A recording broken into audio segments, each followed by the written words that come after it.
I was sitting at my old wooden desk, crunching numbers like any other Thursday, when my phone buzzed. It was a text from Jane, my best friend since high school and practically family. "Hey, big party this Friday at Rick's place. You in? Could use a wing woman." Jane's message read. I texted back. "Sure, sounds fun. Been ages since we did something stupid." She replied instantly. "Awesome. Oh, and Tom's gonna be there. You'll finally meet the infamous BF." I rolled my eyes at that.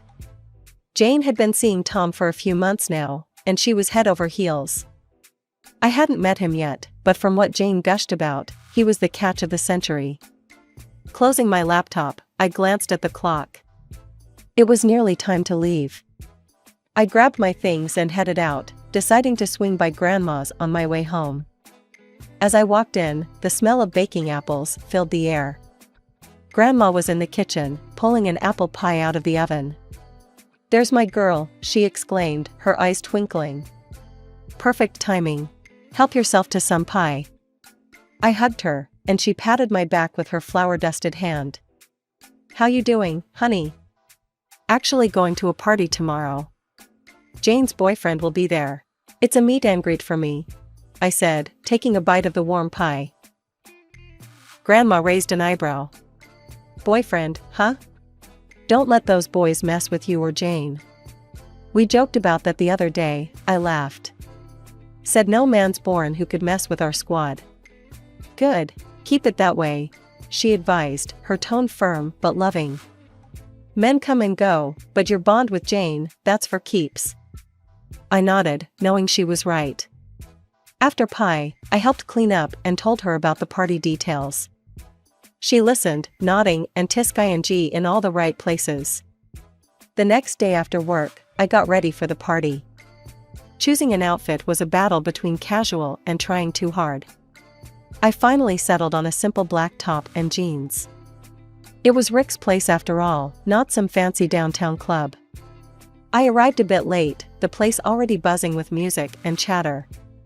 Jane spotted me first, waving frantically from across the room where she stood with a tall, dark-haired guy. "Emma, you made it. Come meet Tom," she shouted over the music.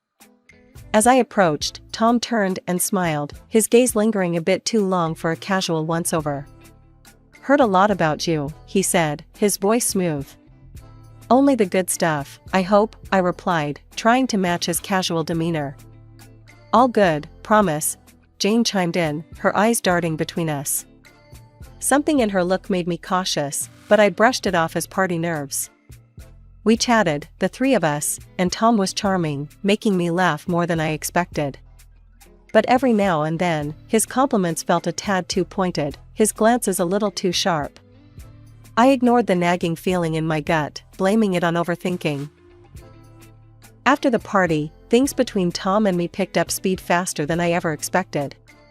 Just 3 months down the line, and there I was, standing in front of a mirror in a bridal shop, staring at my reflection in a white dress that I had picked out in a dizzying rush. My mom was with me, and she kept fussing over every little detail, making sure the veil sat just right on my head. "Emma, you look beautiful, honey. But are you sure? This all seems so fast," she said, her voice laced with worry. I forced a smile, trying to brush off the doubt that kept creeping up. "Mom, it's fine. We're fine. Tom's great, you know that." She sighed, smoothing down the fabric of my dress. "I know, I miss Jane being around." "Have you talked to her lately?" The mention of Jane was a jab to my gut. We hadn't spoken since the engagement party, a party she left early, with a tight smile and an even tighter hug goodbye. "Not really, Mom. You know how it is. Things just got a bit complicated." The weeks leading up to the wedding were a blur of planning and tension. Jane's absence was a gaping hole in every festivity. I tried reaching out to her, but my calls went to voicemail, and my texts remained unanswered. It hurt more than I cared to admit, and with each passing day, the weight of her absence grew heavier. Finally, the wedding day arrived. The walk down the aisle was a mix of smiles and well wishes, but all I could see was the empty seat where Jane should have been. Tom stood at the altar, looking dapper and smiling broadly as I approached. His eyes were bright, but behind the joy, I caught a flash of something else. Was it impatience? We exchanged our vows, and the pastor pronounced us husband and wife. The reception that followed was lively, with music and laughter filling the air, but the celebrations felt hollow without Jane laughing and dancing beside me. During the reception, I overheard a conversation that made my stomach turn. Tom was talking to some of his buddies, not noticing I had walked up behind him. "Yeah, it's all set now. She's a good girl, got her head on straight, especially with finances. We'll be sitting pretty, you'll see," Tom said, a sly grin spreading across his face. His friend clapped him on the back, laughing. "Always had a sharp eye for the good ones, eh, Tom?" I stepped back, my heart racing. Was he talking about me? About us? What did he mean by that? I wanted to confront him, to ask him outright what he meant, but I hesitated, the fear of stirring up a scene at our own wedding holding me back. I forgot about that conversation the very next day. It was domestic, comfortable even, but there were undercurrents, ripples that kept disturbing the peace I desperately wanted to believe in. My job was one of those ripples. After the wedding, walking into work every day felt like stepping onto a stage. Jane's dad, Mr. Coleman, had always been good to me, but with Jane and I no longer talking, I was nervous about where I stood. Turns out, I didn't need to worry, at least not about my job. Mr. Coleman called me into his office about a week after I got back from the honeymoon. "Emma," he started, his voice all business, "I want to be clear. Whatever's happened between you and Jane, it's got nothing to do with work. You're a good accountant, and as long as that continues, there's a place for you here." I nodded, relieved yet still tense. "Thank you, Mr. Coleman. I appreciate that, really." He waved a dismissive hand. "All right, then. Back to it." That brief conversation was a load off, but it wasn't the only weight I carried. Every couple of weeks, Tom and I would visit his mother in her home deep in the forest area, a quaint little cottage surrounded by all sorts of flora. She was a herbalist, her life dedicated to plants and potions. I respected her craft, but every visit was a test of my patience. The first time we went after getting married, her welcome was less than warm. "Oh, Tom, still with Emma, I see. I'd thought by now you'd have come to your senses," she'd said, eyeing me like I was a particularly disappointing batch of herbs. Tom had just laughed, his arm around my shoulder a little too tight. "Mom, come on. Emma's great, you know that." His mother clicked her tongue, shaking her head as she poured a viscous liquid into a jar. "If you say so. But remember, the offer stands. Jane would make a fine wife, knows her way around the kitchen and a balance sheet." The ride home that day was quiet. I stared out the window, my arms crossed, the hurt sitting heavy in my chest. "Your mom really doesn't like me, does she?" I finally said, unable to keep the bitterness out of my voice. Tom sighed, a quick glance in my direction, before focusing back on the road. "She's old-fashioned, you know? Set in her ways. Just give it time." "But why doesn't it bother you?" "She's talking about your ex almost like I'm just warming your seat until you go back to her," I snapped, the frustration boiling over. He was silent for a long moment, then shrugged. "I don't know, Em. It's just how she is. Don't take it to heart." But how could I not? Each visit, each comment, it was like a reminder that I wasn't quite what anyone was expecting or hoping for. I was the placeholder, the not quite right choice. And with Tom's passive acceptance, I felt increasingly isolated in my own marriage. The day Grandma passed away was like someone had ripped the ground out from under me. She had been more than just family, she was my compass, especially in these stormy times. The funeral was a blur of somber faces and consoling pats on the back, all muffled under the heavy gray sky that seemed to press down just for me. After the funeral, we gathered at her lawyer's office for the reading of her will. I sat there, numb, not really expecting much. Then the lawyer announced it. Grandma had left her big house and $400,000 to me. Just me. My head spun, and from the corner of my eye, I caught Tom's reaction. His eyes didn't just light up, they practically sparked with excitement. "Wow, babe, that's amazing," Tom said, squeezing my hand a bit too tightly as we left the lawyer's office. "Your grandma really set us up." The discomfort started there, a nagging tug in my stomach. I tried telling myself it was just grief, that the unease was from losing grandma, not from how Tom was acting. But deep down, I knew better. This was a different kind of discomfort, one that I couldn't just explain away. Back at home, things started to change. Tom began disappearing in the evenings, coming home later and later with barely an excuse that made sense. He'd brush off my questions with a flick of his hand. "Just out with the boys, you know how it is." But I didn't know. It all felt off.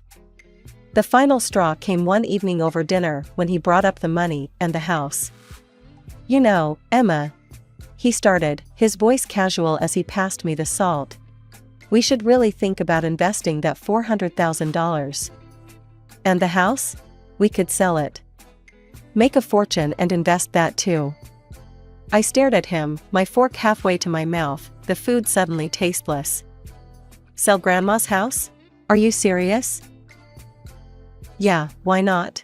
It's just sitting there, and think about the money we could make." He was all enthusiasm, as if he'd laid out the perfect plan.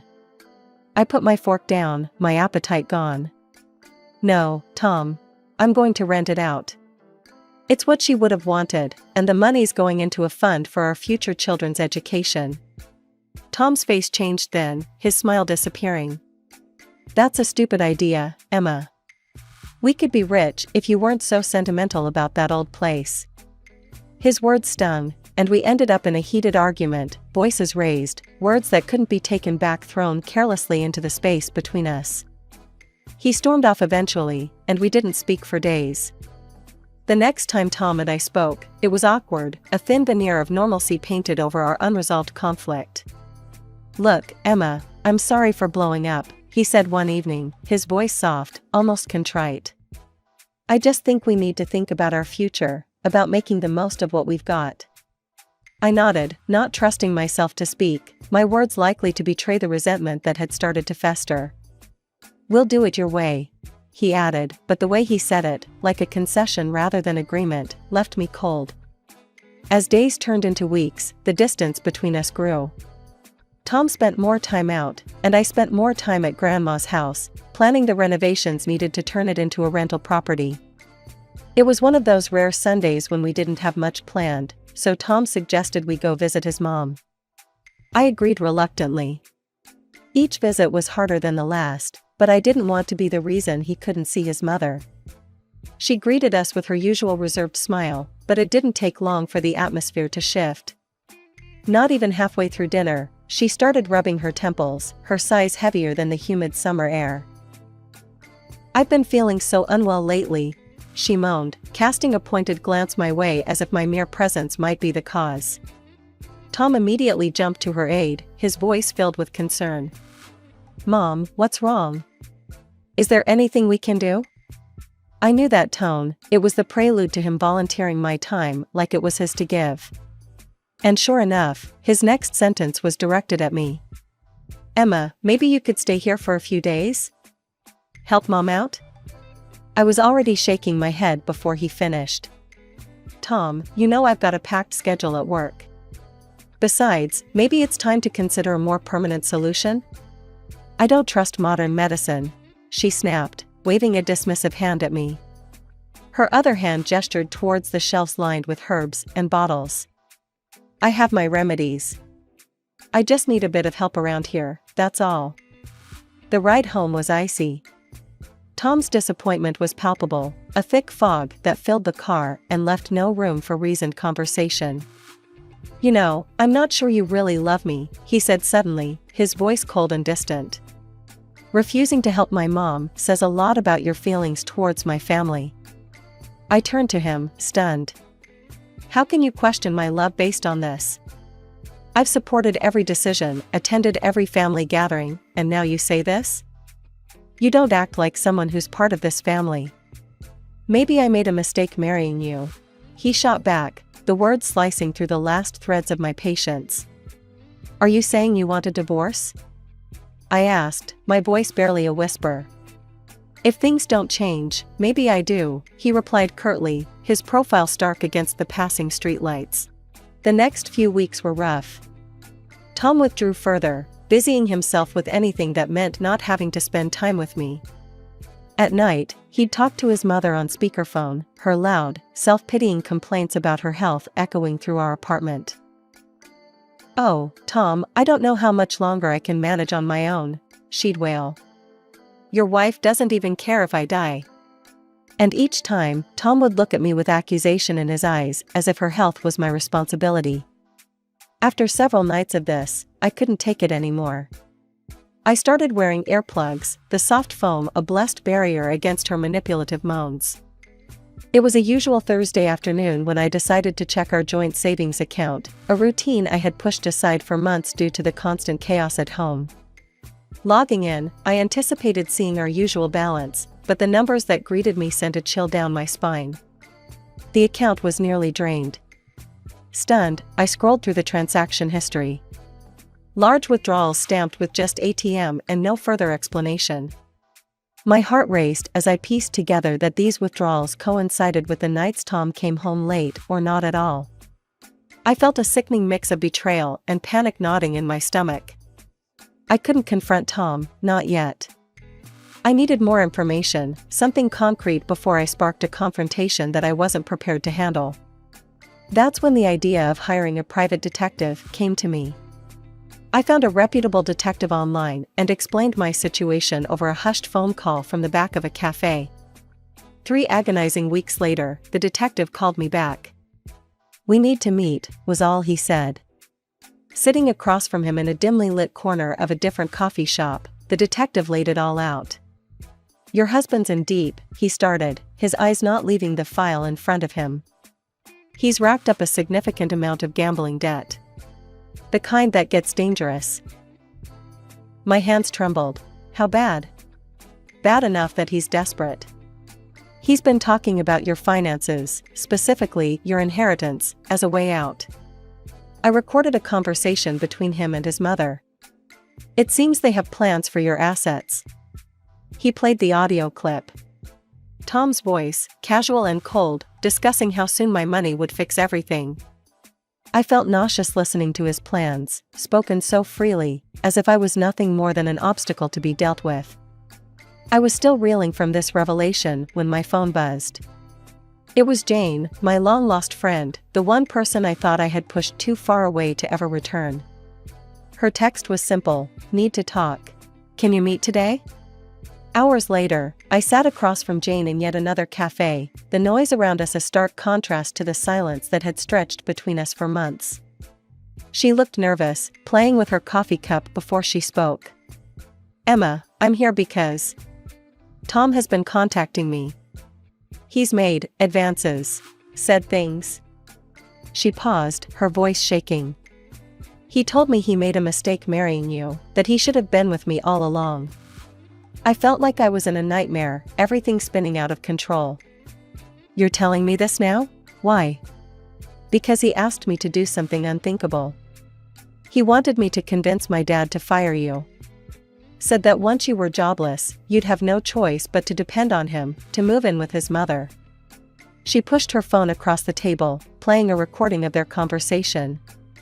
Tom's voice, clear and manipulative, detailing his plan like he was plotting a business move. I sat there, stunned and heartbroken.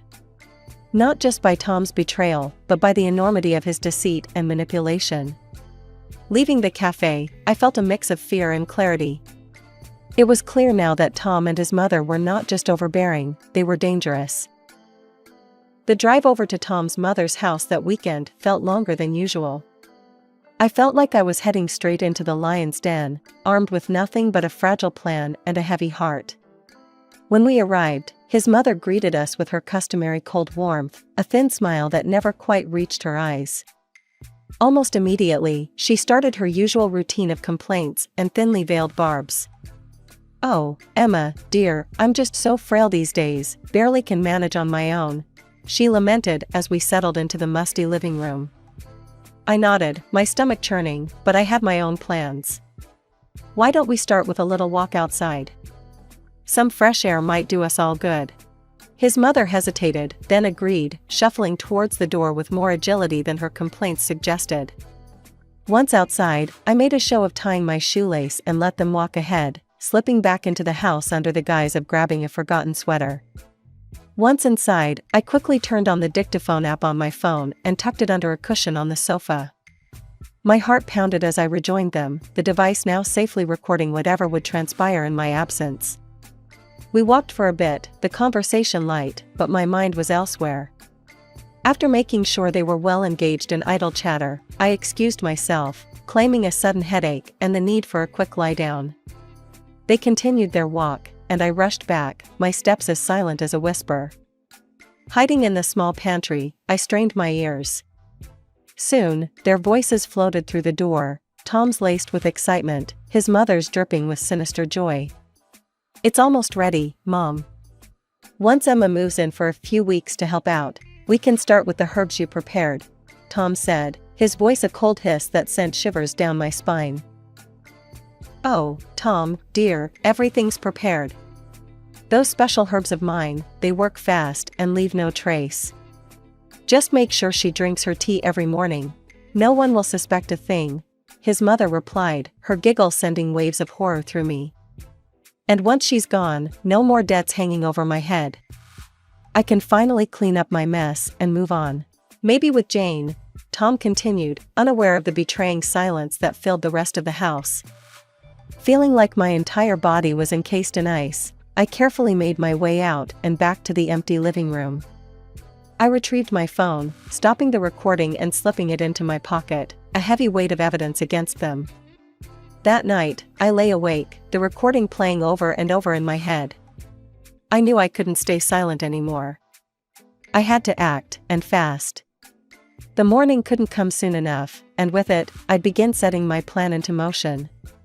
I never thought I'd have to act in my own life as if it were some dramatic scene from a movie. But there I was, coming home from work, feigning despair. I threw my bag on the sofa, letting out a heavy sigh as I collapsed beside it. "I got fired today," I announced, my voice thick with mock desperation. "Jane's dad kicked me out at her request. There's nothing left for me here now."